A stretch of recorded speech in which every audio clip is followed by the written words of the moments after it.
বিগত সরকারের অনেক কিছুই খারাপ ছিল, কিন্তু এখন একটা নতুন ধরনের সংস্কৃতি চালু হয়েছে। বিডিআর বিদ্রোহে যারা যে সেনা সদস্যরা শহীদ হয়েছেন তাদের আত্মার মাগফিরাত কামনা করছি, তাদেরকে আমি সর্বোচ্চ শ্রদ্ধা জানাচ্ছি।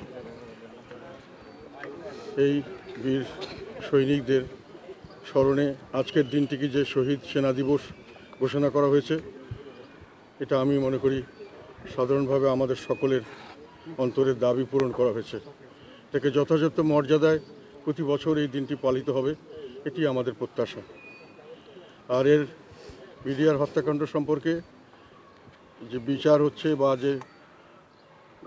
যে তদন্ত করা হয়েছিল, এগুলো বিষয়ে পরিবারের সদস্যবৃন্দদের মধ্যে অনেক ধরনের ভুল বোঝাবুঝি, আস্থার অভাব লক্ষ্য করা গিয়েছিল। বর্তমান সরকার আবার এটাকে পুনঃ তদন্ত করছেন। আমরা যেটা মনে করি, যে কোনো তদন্ত, যে কোনো বিচার কার্য করা উচিত সম্পূর্ণ নিরপেক্ষতার ভিত্তিতে। কাজেই বর্তমানে যেটা হচ্ছে সেখানেও আমরা আশা করব সম্পূর্ণ নিরপেক্ষভাবে, নিরপেক্ষ দৃষ্টিভঙ্গিতে যেন এই তদন্ত কার্য এবং পরবর্তী কার্যক্রম করা হয়। কেননা একটা জিনিস আমাদেরকে কিছুটা হলেও ব্যথিত করে, যখন আমরা দেখি যে বিগত সরকারের অনেক কিছুই খারাপ ছিল, কিন্তু এখন একটা নতুন ধরনের সংস্কৃতি চালু হয়েছে। বিগত সরকারের যা কিছু ভালো, এখন সেগুলোই হলো খারাপ।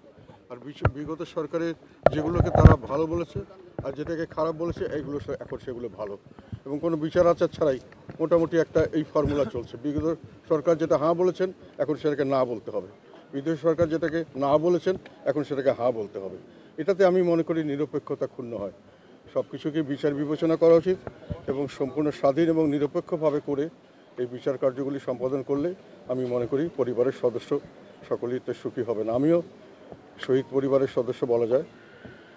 আমার ভাগনা, আমার বোনের মেয়ে ছেলে কুদরত ইলাহি রহমান শফিক কর্নেল ব্রিগেডিয়ার হওয়ার সময় ছিল, একেবারেই ব্রিগেডিয়ার হওয়ার কিছুদিন আগেই হঠাৎ করে এই ঘটনা ঘটাতে সে ইন্তেকাল করেছে। তার জন্য আমি সবসময় এখনও অন্তরে একটা ব্যথা অনুভব করি। আমার সবচেয়ে প্রিয় আমার ভাগনা ছিল সে।